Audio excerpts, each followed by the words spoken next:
This episode brought to you by HelloFresh. Delicious pre-measured ingredients and simple chef-made recipes delivered to your doorstep every week.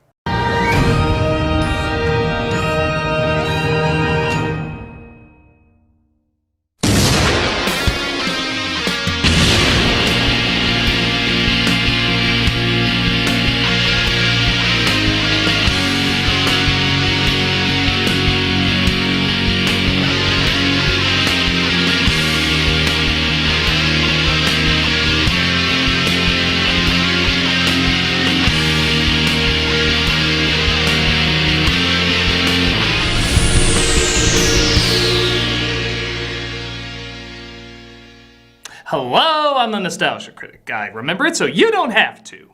So, when did this guy turn into the most awesome actor alive? Don't get me wrong, I hear Keanu Reeves is an awesome human being and everything, but I'm talking specifically about him as an entertainer. In the post-Bill and Ted days, it was like pulling teeth to get a performance that wasn't stilted and wooden. In fact, it's still rumored that the Matrix films were shot with a tree in shades. In recent years, though, the guy has become a non-stop bulldozer of ass-kicking cool. From his amazing acting and fighting in the John Wick films, to his hilarious cameos he makes in films like Always Be My Maybe, to even making kids laugh in Toy Story sequels. Yeah, I said sequels, that's cute, you think there won't be more. Somewhere the guy went from box office boredom to box office fire. And you know what? Good for him. It's great when an actor not only hits a second wind, but it's 10 times more entertaining than the first wind he started out with. Which makes it all the more fun to discuss his winds of passing with his epic little flopbusters he's done in the past. Like Constantine!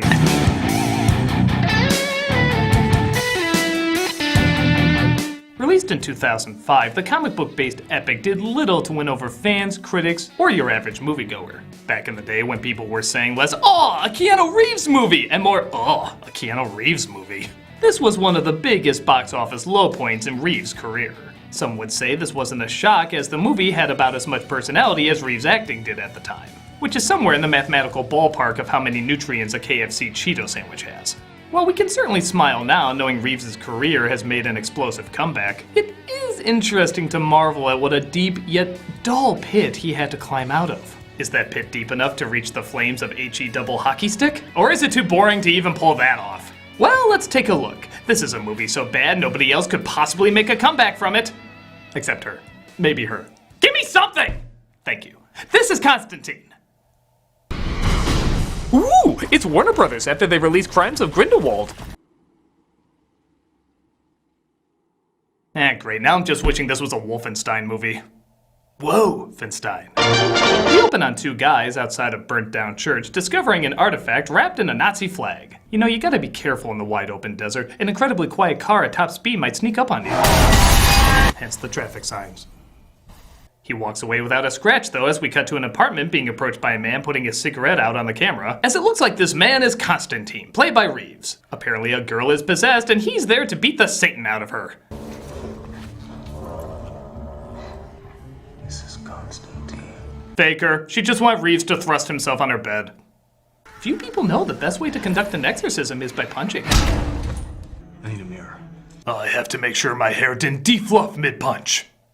Move! Well, he punched our daughter. He must know what he's doing. They place a mirror above her as that somehow transports the demon inside. For your boss. The power of Christ make you sit and spin, asshole!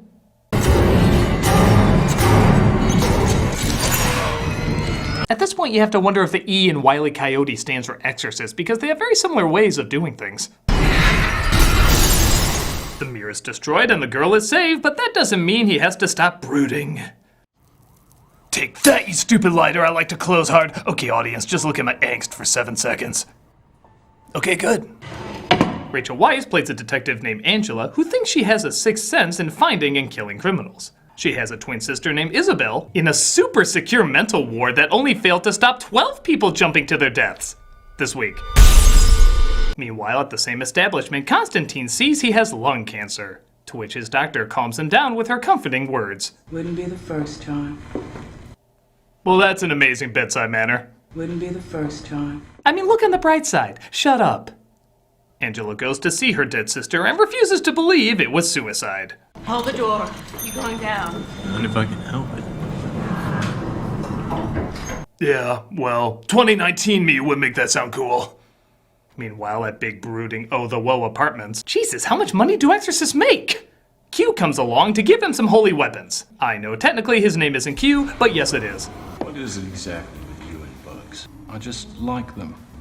It's dragon's breath. Ah, yes. Stories of heaven and hell, exorcisms, and angels often have dragons in them. What Bible did you reference, The Hobbit? This is Kramer. Chaz Kramer, asshole. Meanwhile, Shia LaBeouf plays a taxi driver named Chaz Kramer, because of course Shia LaBeouf plays a taxi driver named Chaz Kramer, who takes on the role of annoying sidekick. Because of course he takes on the role of annoying sidekick. How much longer do I have to be your slave, John? You're not my slave, Chaz. My very appreciated apprentice. It's funny, this exact conversation took place between him and Michael Bay in the Transformers movies. Constantine goes to talk to the angel Gabriel, played by Tilda Swinton, to see if he can get his time on Earth extended. Also, a get-out-of-hell-free card would be nice. He's still trying to buy your way into heaven? Haven't I served him enough? What does he want from me? I told you a million times, Bill and Ted 3! Everything you've ever done, you've only ever done for yourself. You're the one who should go to hell, half-breed. Aslan-killing bitch! And you're going to go to hell because of the life you took. You're fucked. Go with God, or whatever.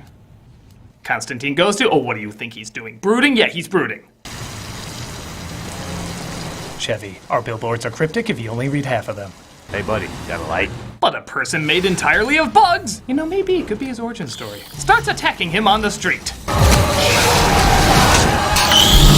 I think it's supposed to be scary, but honestly I'm waiting for Matthew Lillard and Sarah Michelle Gellar to rip a mask off him. Of course, cars! Every demon's Achilles heel! Hell, that should have been the Chevy billboard. It'd be a great challenge for car dealers. I know where you're going. You're going to Midnight's. He goes to a bar described as, what is it described as? It's a haven for those who rise and those who fall. I remember reading about this, John. Even if LaBeouf didn't say it, it sounds stupid. As gaining entrance is saying what's behind a card without looking at it. 2 frogs on a bench. 2 frogs on a bench. Close. Couldn't there be a buzzer to shock him? I think most movie-going experiences would be better with that. Even if he's not in the movie! He sees a guy named Midnight, played by Jaimin Hansu, as he tries to figure out what's going on in the demon world. Something's coming. Spooky. Balthazar. Made my entire night. You know the rules of my house. While here, you will. Can you move that thing, that rocking thing, please? Oh, I mean, genius, maybe? You're on your way down, fresh meat. Finger looking good. Okay, now I'm just thinking as embarrassing as some of these line deliveries are, how much more embarrassing they'd be if Shia LaBeouf delivered them. Finger looking good! I'm sorry, it's been years since I've made a Shia LaBeouf joke. It's like visiting an old friend.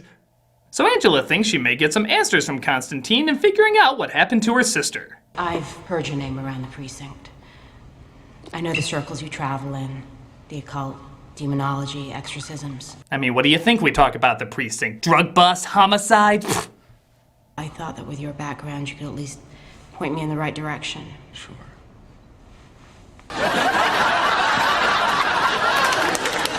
Keanu Reeves pointing at door will be right back. My sister was a devout Catholic. That means if she'd taken her own Her life... soul would go straight to hell, where she'd be ripped apart over and over in screaming, brutal agony. That about right? You seem like a sweet guy. How you single? Constantine gets a vision, though, that convinces him to listen to her. What if I told you that God and the devil made a wager? A kind of standing bet for the souls of all mankind. I'd say Neil Gaiman needed a paycheck. But the lights go off, and Constantine senses something is coming.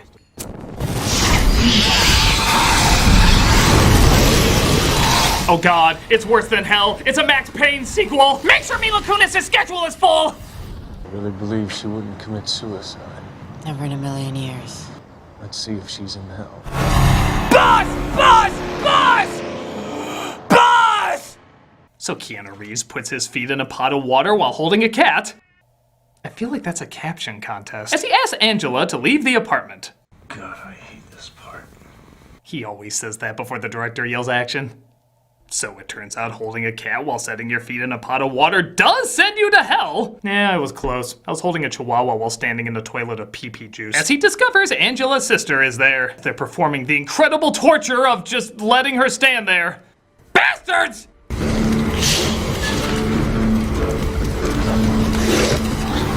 Ah, that feeling when you have a better hell than Spawn, but not by much.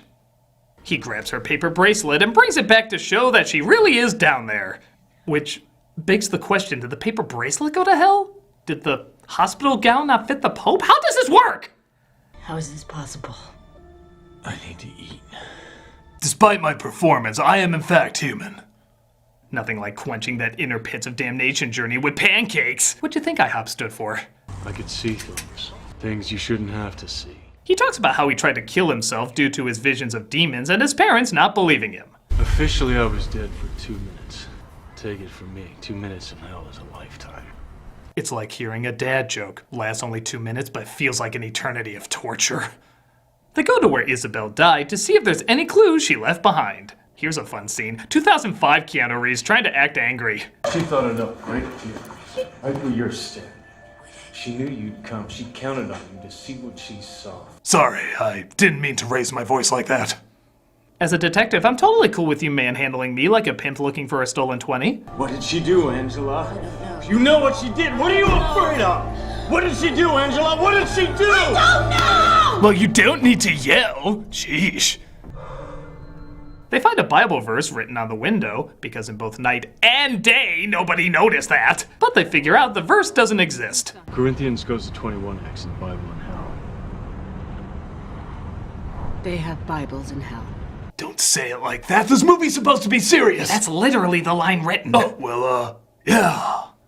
They just so happen to have the bad book, and the passage doesn't look good. The sins of the father would only be exceeded by the sins of the son. Sign of Mammon, the son of the devil. That's impossible! Detective Schwarzenegger solved this in 1999, the year of the devil. Upside down. +1.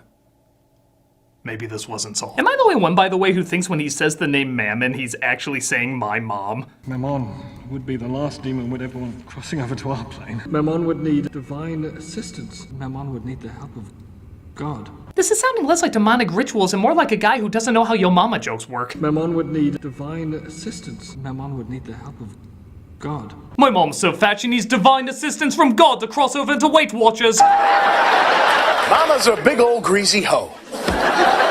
Q is attacked, though, as flies shoot out of his body, causing him to suffocate. Oh, I get it, because before he said he liked bugs, and now bugs killed him. Well, this is what happens when you use an irony coupon at O. Henry.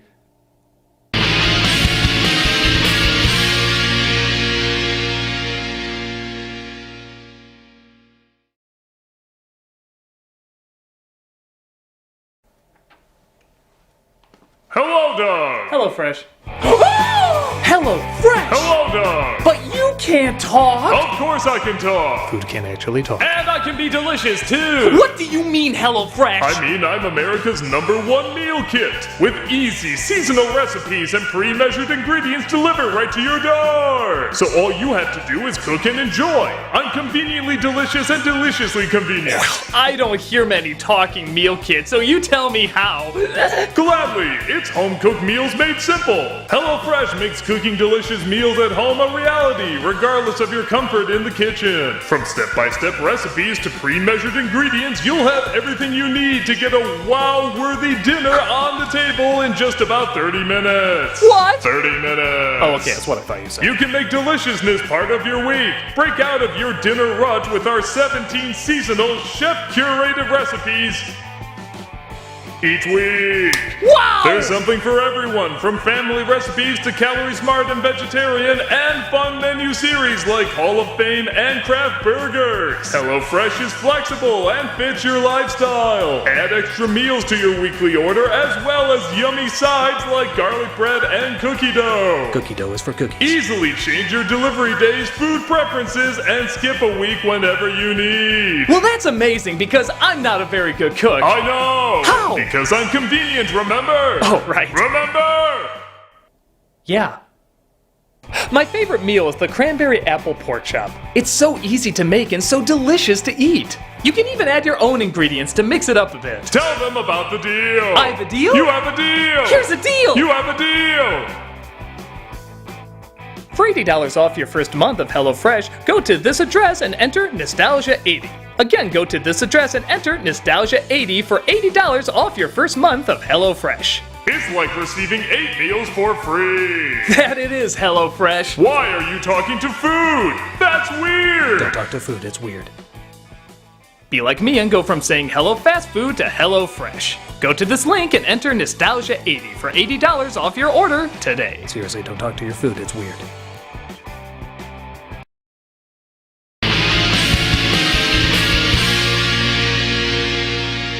So while the indestructible guy from the intro continues his journey, oh my god, that's so clever! Angela admits she used to see things when she was younger too. Your sister embraced her gift. You denied yours. Denial is a better idea. I abandoned her, John. Oh my god, you're in jello! Oh, no, that's just awkward directing. You do this, there's no turning back. So it's a little confusing, but I guess by having her brush with death, her visions will become a lot more clear. So they decide to drown her. I've heard of crazier ways actors wanted out of a movie. So do I have to take the rest of my clothes off or can I leave them on? John. I'm thinking. That's just a little I might accidentally kill you and these might be your last moments humor. On the plus side, my boner feels great. Why water? It's a universal conduit. Now ask me if there's water in hell. So water in hell. You know, this is fun trying to save my sister from everlasting damnation. We should really make it our Tuesday thing. You have to be fully submerged. For how long? As long as it takes. And refrain from asking about my rubber ducky. I may fight demons and hell spawns, but I will never take a bath without Mr. Quackums.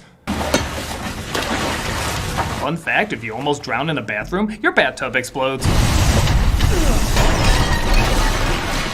Science. She gains clue-finding powers, I guess, and Constantine puts together that it was a half-breed named Balbazar who did it.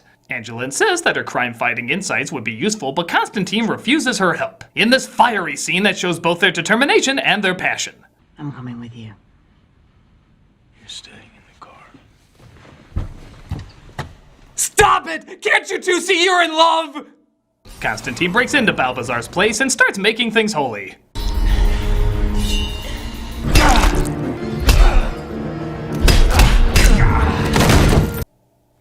Okay, you get a badass cookie.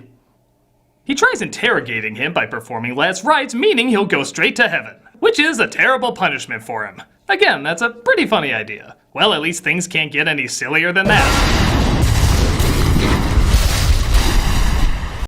Aside from recreating the opening to Howard the Duck. I'm just praying in one of those rooms Al Pacino from Devil's Advocate is there taking a bath so we can see some devil titties. Constantine goes back to midnight and says he needs a certain chair. Sure about this? No. I don't care, I have blood diamond lines to memorize! He sees the journey of the spear and where it ended up as he snaps back into horrid reality. Horrid reality. I just don't think that it's a great idea, you know, you go on a solo mission to save the world. That's my vote. Might I also add, no, trust me, in a few years, this is all I'll be. What are you doing? Your credibility will need it. Angela wakes up where her sister died and is greeted by an unfriendly visitor. Die! Please die! Kinda die! Give me a letter of recommendation saying I made you die! At least applaud somehow I fit 30 bullets into this thing or die! Oh, I suck in this. Constantine turns the sprinklers into holy water by putting a cross in it. Don't think that's how it works. I mean, if a Mickey Mouse doll is dropped into a bucket of water, does that mean the water belongs to Disney? Who am I kidding? Yes, it does. As we partake in an action sequence so cool, you'll swear Blade already did it. Blade already did it. Okay, did I hear Shia LaBeouf doing better than me out there? That is not cool, writers! Angela is possessed by Mammon. You know, it's how well we get to know the villain that makes this film work. As Constantine tries fighting her, him, them off. I don't know demonic pronouns. Not bad, kid. Chaz Kramer.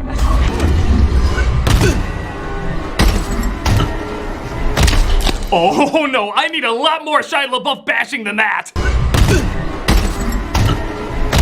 Just play it on a continual loop. Faster. I could watch this for hours. I will watch this for hours. So Shia gets axed off. One more for the road. As Constantine discovers, it was Gabriel who helped Mammon gain his powers. Each one of you granted redemption from the Creator. All of you. You just have to repent. And God takes you into his bosom. Don't give me this pure flick shit. I have Shia LaBeouf smashing I could be watching. Squee. She literally blows him away as he tries praying to the big man himself. I'm not even welcome in your house. But I could use a little attention. Are you there, God? It's me, John. Which one? You play a John in every other movie. Oh, the Constantine one. Good night. He decides to kill himself, cementing that he'll go to hell, but he gets a visit from the devil himself first. He's played by Peter Stormare, because I think we'd be concerned if a person like him didn't play the devil at some point. You're the one soul I would come up here to collect myself. Don't make us regret this choice, movie. He danced in red spandex with penis-cutting scissors, and somehow that's seeming more dignified. So again, a little confusing, but if I'm reading it right, it looks like the devil wasn't aware Mammon was being set loose. Keep better track of your kids, Satan. And when he sees what's going on, he banishes Mammon and sets Gabriel's wings ablaze. As a show of thanks, Constantine asks that Isabella go to heaven. Satan agrees, thinking he can drag him to hell, and wait, that was a selfless thing, wasn't it? This one belongs to me. Yeah, I'm sure most people flick the bird when entering the kingdom of God. Who does quality control in this shitty afterlife? Speaking of which, the devil drags him back by deviling, I don't know, as he and Angela wake up to find that Gabriel is human but wants to be sent back. Do you want revenge? Do it.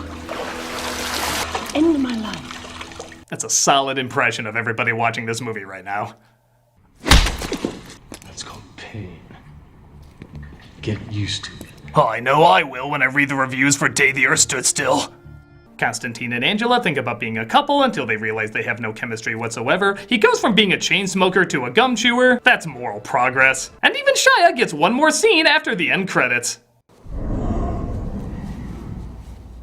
You did good, Ken.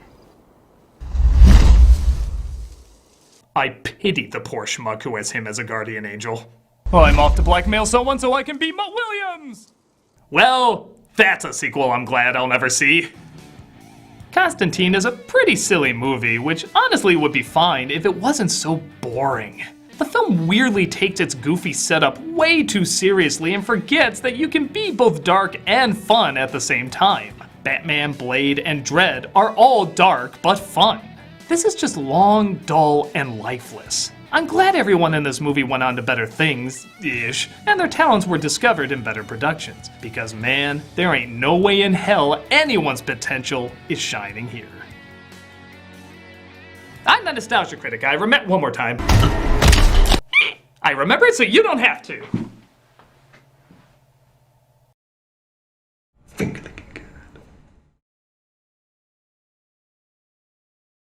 Hey folks, Doug Walker here. I'm sorry I didn't get a chance to do a different charity shout out this week, so I'm just going to do the same one I did last week, the Intrepid Fallen Heroes Fund. It's a really fantastic charity. I'm just going to play the same video I ran last week. Again, check it out. It's really wonderful. Click on the link and see all the good that they do.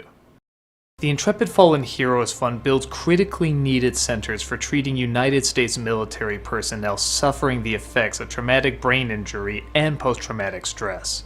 These injuries have severely impacted the lives of hundreds of thousands of men and women who have served selflessly in defending our nation. To help address this urgent need, they're building a series of 10 specially designed treatment facilities, called Intrepid Spirit Centers, on military bases across the nation. These centers act as gymnasiums for the brain, providing service members with the most advanced care available to address the complex symptoms of TBI and PTS. 7 of these centers are open, and the 8th center is currently underway. More than 90% of patients treated in these centers are able to continue on active duty. Click on the link and see what you can do to help so many brave men and women be the most that they can be.